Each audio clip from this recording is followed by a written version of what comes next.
I never thought those words would actually come out of my mouth, but there they were hanging in the air between us like a grenade with the pin pulled, because I had no better option.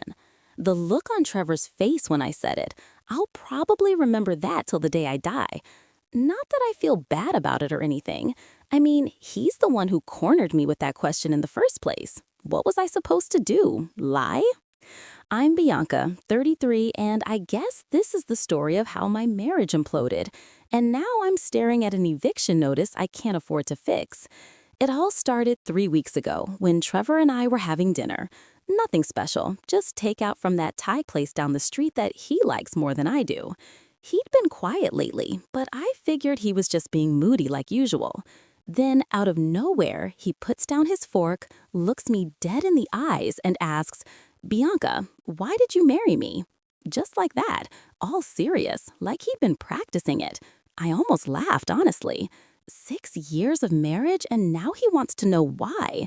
I could have given him the easy answer, the one most wives would give, because I loved you, duh.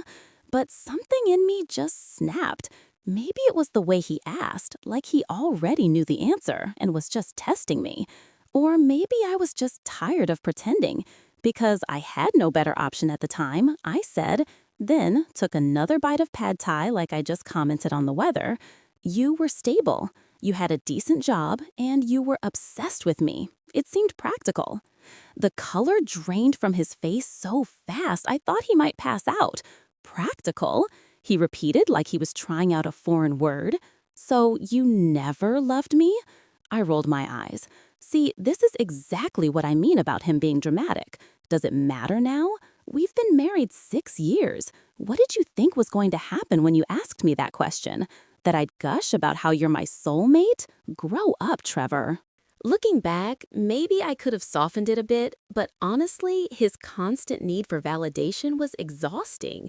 Always checking in, always wanting to know how I felt, if I was happy, if I loved him. It's like, dude, I married you. Isn't that enough?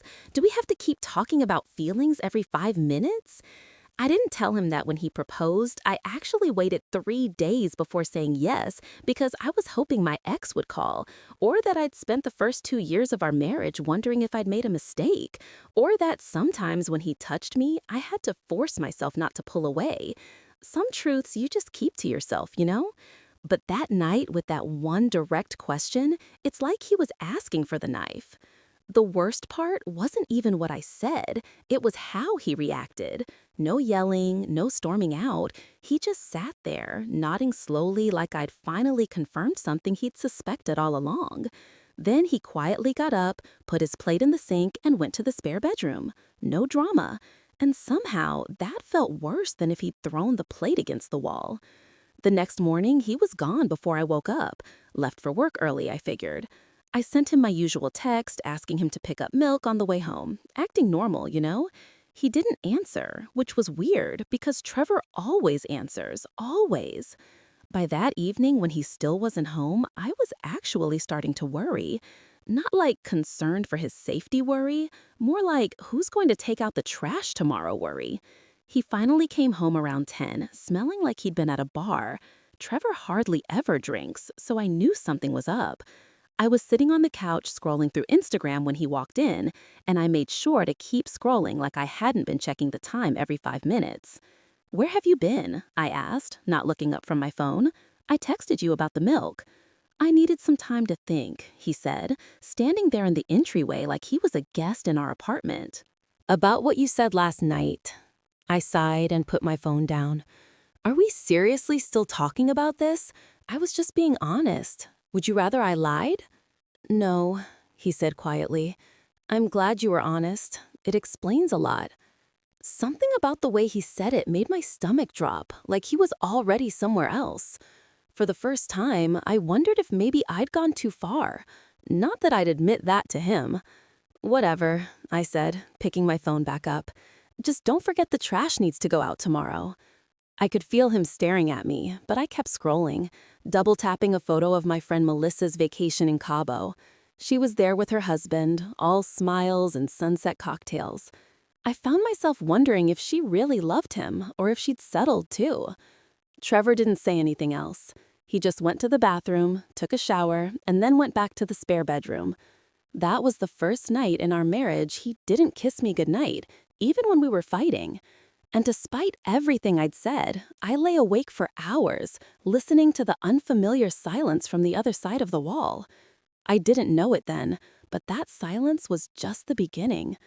If I'd known what was coming, how my life was about to fall apart piece by piece, maybe I would have gotten up, gone to that spare bedroom, and told him I was sorry, that I didn't mean it, that of course I loved him.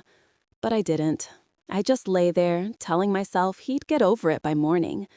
He didn't. The next morning, I woke up to emptiness. No coffee brewing, no shower running, just silence. I rolled over and checked my phone. No texts from Trevor saying he'd gone to work early. That's when I noticed his car keys were still on the hook by the door, but his gym bag was gone. Weird. I went about my day like normal, figuring he needed space. That night, when he came home late again, something had changed. He wasn't angry. He was different, calmer, like he'd figured something out that I wasn't privy to.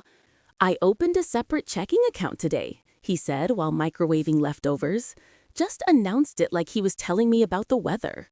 "Why would you do that?" I asked, feeling a strange flutter of panic. He shrugged. "Just seems practical." The way he said practical, throwing my own words back at me, made my chest tighten. But instead of apologizing or backtracking, I doubled down. Whatever, just make sure the mortgage gets paid from somewhere. Over the next 2 weeks, Trevor transformed into someone I barely recognized. He stopped asking how my day was, stopped checking if I needed anything from the store, stopped looking hurt when I forgot about his work presentation, the one he'd been preparing for months, the one I'd promised to help him practice for. When we were with friends, I'd catch him watching me with this detached curiosity, especially when I'd exclude him from inside jokes with my girlfriends or point out that hot guy from marketing who just walked into the bar. "Isn't he your type, Trev?" I'd say loud enough for everyone to hear, then add, "Oh, wait, you don't have a type, do you?" Our friends would laugh uncomfortably while Trevor would just smile slightly and take another sip of his beer. But instead of fighting back or getting upset like he used to, he'd simply nod and say, "You're right, Bianca," then change the subject. It was infuriating. I started noticing other changes too. Money missing from our joint account, not stolen, withdrawn with transaction records. When I confronted him, he just said he was investing in himself. What does that even mean? His phone, which used to be an open book to me, now had a passcode. When I asked why, he said calmly, "Privacy is important in a healthy relationship, don't you think?" Rich, coming from the guy who used to text me his location without me even asking. The more he pulled away, the more I found myself trying to get a reaction, any reaction. I'd forget to tell him about dinner plans with my family, then act surprised when he'd be upset about sitting at home alone. "I told you last week," I'd insist. "You never listen when I talk." He'd just stare at me with those eyes that suddenly seemed to see too much, then say, "If you say so, Bianca," in that new, maddeningly calm voice. Then came the weekend I realized things were truly falling apart. I came home from brunch with my friends where I'd spent an hour complaining about Trevor's many shortcomings to find him methodically packing a suitcase. "What are you doing?" I asked, my voice higher than I intended. "Taking a break," he replied without looking up. My brother said I could stay with him for a while. That's when panic really set in. Not because I couldn't bear to lose him, though.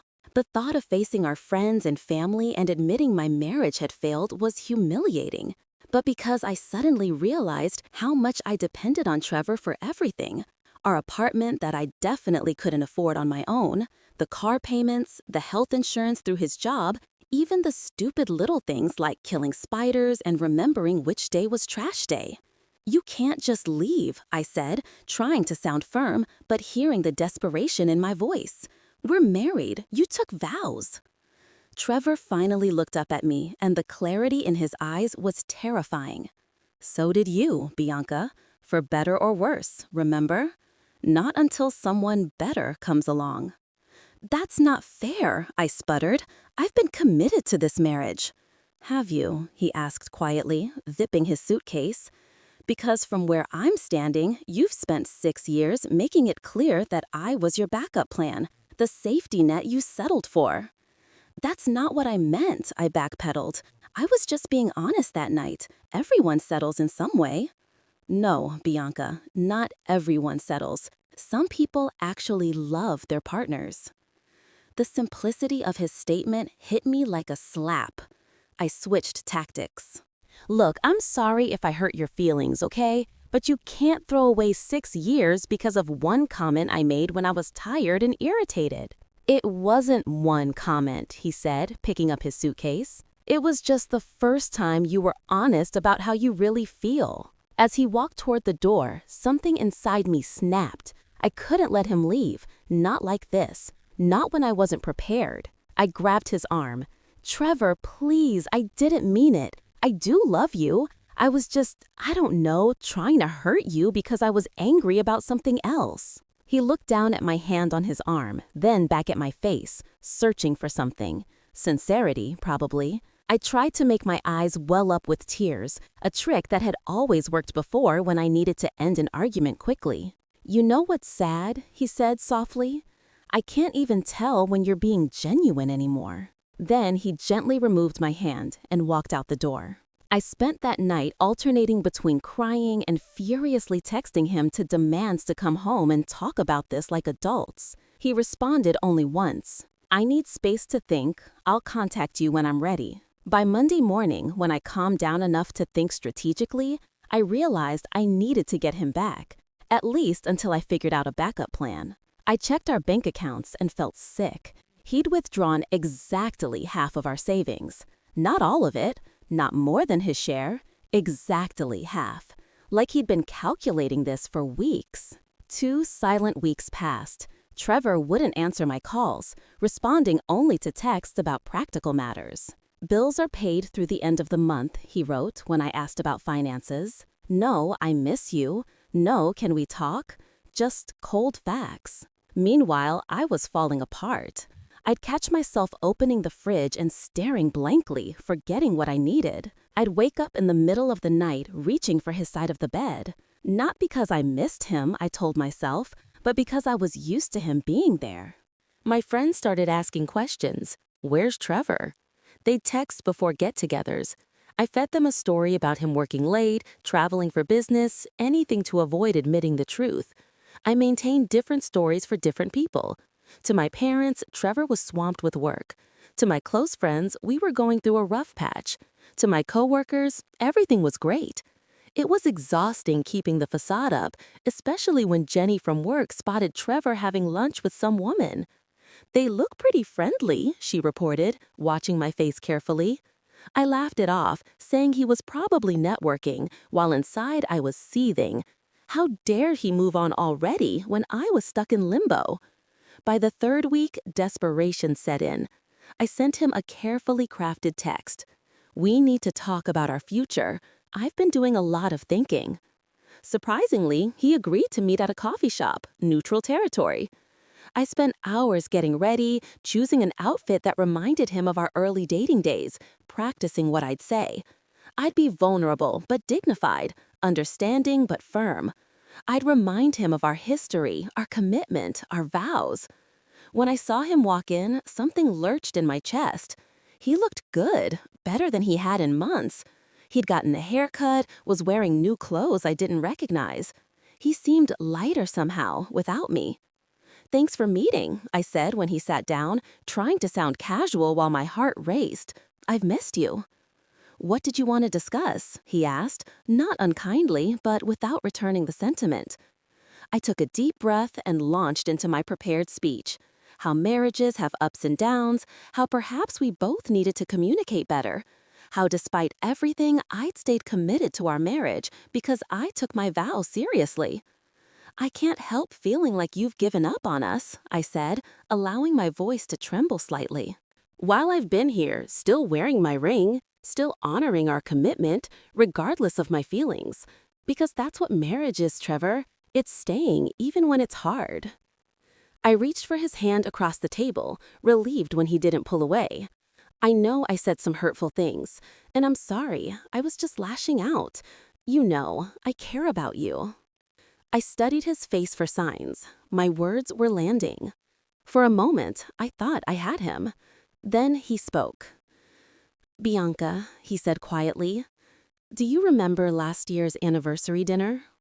The question threw me. Of course, I lied, having no idea which dinner he meant. "You don't," he stated, "because you forgot our anniversary. I made reservations at that Italian place you liked, and you made plans with Melissa instead. When I reminded you, you said anniversaries were commercialized nonsense and accused me of being needy." I started to object, but he continued. "The thing is, Bianca, that wasn't an isolated incident. It was a pattern, one I kept excusing because I thought if I just loved you enough, if I was patient enough, you'd eventually love me back the same way." I felt my face heating up. That's not fair. I've shown love in my own way. Not everyone's all touchy-feely and verbal about it. "It's not about being touchy-feely," he said, making air quotes with a tired sigh. "It's about basic respect. Do you know what was on my phone when you asked why I married you?" I shook my head, confused by the change in topic. He pulled out his phone, tapped a few times, and slid it across the table. It was a recording app, and my blood ran cold as I realized what I was looking at. "You've been recording me?" I hissed, pushing the phone back at him. "That's illegal." "It's not illegal in this state to record conversations you're part of," he said calmly. "And I started doing it for my own sanity. Because you'd say things and then later claim you never said them. I thought maybe I was losing my mind." "So what? You've been building a case against me?" My voice rose, drawing glances from nearby tables. "That's sick, Trevor." "No, Bianca. What's sick is telling your husband you only married him because you had no better options than trying to manipulate him into staying when you realize your meal ticket might walk out." The clinical way he said it made me flinch. "That's not—" "Let me finish," he interrupted, his calm facade finally cracking. "I have recordings of you telling Melissa I was pathetic for buying you flowers. I have texts where you made plans with Mike, yes, I know about Mike, while telling me you were working late. I have evidence of you taking money from my wallet without asking, then gaslighting me when I noticed it missing." Each word felt like a physical blow, not because he was wrong, but because he knew. All this time, I thought I was the clever one, managing him, managing the narrative. But he'd been watching, documenting, preparing. "So what now?" I asked, my voice small. "You're divorcing me?" "I haven't decided," he said, standing up, "but I do know I deserve better than being someone's backup plan." As he walked away, I felt something I hadn't experienced in years, genuine fear, not just of being alone or financially strapped, but of having miscalculated so badly. I'd spent our marriage believing I had all the power, that Trevor was the needy one who'd put up with anything to keep me. I never considered he might have a breaking point. I spent the next few days trying to regain control. I called his brother, who coldly informed me Trevor wasn't staying there anymore. I reached out to our mutual friends, who suddenly seemed busy whenever I suggested getting together. Even my own sister, when I tried to paint Trevor as the villain, looked skeptical. "Honestly, Bianca," she said during our weekly lunch, "I'm surprised he stayed this long." Remember my wedding? He spent the whole reception complaining that he danced like a dork to anyone who would listen, right where he could hear you. "That was just a joke," I protested. "No," she said quietly. "It was cruel and it was embarrassing for him and for you." A month after Trevor walked out, when I'd convinced myself he was just taking an extended cooling-off period, the papers arrived. Divorce papers carefully prepared along with a USB drive. The note attached simply read, "Evidence supporting the divorce petition. I suggest reviewing before contesting anything. Trevor." With shaking hands, I plugged in the drive. It contained dozens of audio files, screenshots of texts, financial records, and a single video. I clicked on it. It was from Melissa's New Year's party last winter. I was tipsy, holding court in her kitchen with a few of our friends. I hadn't realized Trevor was within earshot when someone asked if we were planning to have kids. God, no, I heard myself say with a laugh. Can you imagine being tied to Trevor forever? I'm still keeping my options open. The camera, someone's phone probably, captured Trevor's face in the background as he heard my words. The absolute devastation that washed over him before he carefully composed himself and walked away made my stomach turn. I couldn't even remember saying it, but there it was. Irrefutable proof of my cruelty. I spent the next hour going through file after damning file, me complaining about him to friends, me forgetting important commitments, me making fun of his insecurities at parties, me lying about where I was and who I was with. When I finally stopped, I sat in stunned silence, confronted with a portrait of myself I barely recognized. Had I really been this person? This callous? This manipulative? This mean? The evidence was overwhelming. The divorce petition itself was fair, almost generous. He wasn't trying to take everything, just disentangle our lives cleanly. He'd even paid the rent through the next month to give me time to figure out my next steps. But the reality was crushing. I couldn't afford our apartment on my salary alone. My credit score was terrible because I'd always relied on Trevor's good credit for major purchases. Most of my friends were actually our friends, and judging by their recent silence, they'd chosen sides. And him. I tried calling Trevor one last time. "We should discuss this in person," I said when he finally answered. "I think there are things we can work through."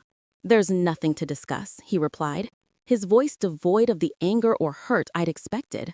"The terms are fair. Sign the papers, Bianca." "And if I don't," I challenged, "then I submit the evidence to the court and we do this the hard way. No threats, no emotion, just facts." "You'd really do that after 6 years together?" There was a long pause before he answered. "You know what I realized, Bianca? You never actually loved me. You loved what I provided. Stability, adoration, financial security, but not me. And I deserve to be loved for who I am." I had no response to that. "I'll have my lawyer contact yours," he said, then hung up. As I looked around our apartment, soon to be just his, then someone else's, reality finally sank in. I'd lost not just my husband or my home, but the careful fiction I'd constructed about who I was in this relationship. 6 months later, I'm living in a studio apartment across town that costs almost as much as our 2-bedroom did. I had to take a second job just to make rent. When I see our old friends, they're polite but distant. They know too much now. I ran into Trevor last week at the grocery store. It was the first time I'd seen him since the divorce was finalized. He wasn't alone. There was a woman with him, pretty in an understated way, laughing at something he said. He looked happy, genuinely happy, in a way I don't think I ever saw when he was with me. When he noticed me, he didn't scowl or try to escape. He just nodded politely and steered his cart down a different aisle. The woman glanced at me curiously, then followed him. I stood frozen, a box of pasta in my hand, watching them go. Something twisted in my chest. Not jealousy exactly, but the sudden stark realization that he had moved on completely while I was still stuck. That night, scrolling through dating apps in my tiny apartment, I matched with a guy named Chris. Good job, nice smile, seemed stable. During our first date, he mentioned his recent promotion and new condo. I heard myself asking all the right questions, laughing at his jokes, building up his ego. I caught my reflection in the restaurant window and saw the calculation in my eyes. "So Chris said, pouring me another glass of wine, 'Tell me about your last relationship. Why did it end?' I considered my answer carefully. The truth, that I'd treated someone who loved me like a convenience, like a backup plan, until he finally saw through me. That I'd been selfish and cruel and was now paying the price. It just didn't work out, I said with a practiced sad smile. He changed toward the end, became someone I didn't recognize. Chris nodded sympathetically and reached for my hand. His loss, he said. I smiled back, already wondering how long his condo lease was, if his health insurance was good, whether he'd be easier to manage than Trevor had been. Some people would say I haven't learned anything, that I'm repeating the same patterns, seeking security rather than connection. They might be right, but here's the thing. I can't afford to make the same mistake twice. Not the mistake of settling for someone I don't love, but the mistake of letting them figure that out. The next time someone asks me why I'm with them, I'll have a better answer ready than because I had no better option. I'll tell them what they want to hear, and I'll make sure there are no recordings, because the truth is, I still can't afford the rent alone. If this confession kept you hooked, make sure to subscribe, like, and share.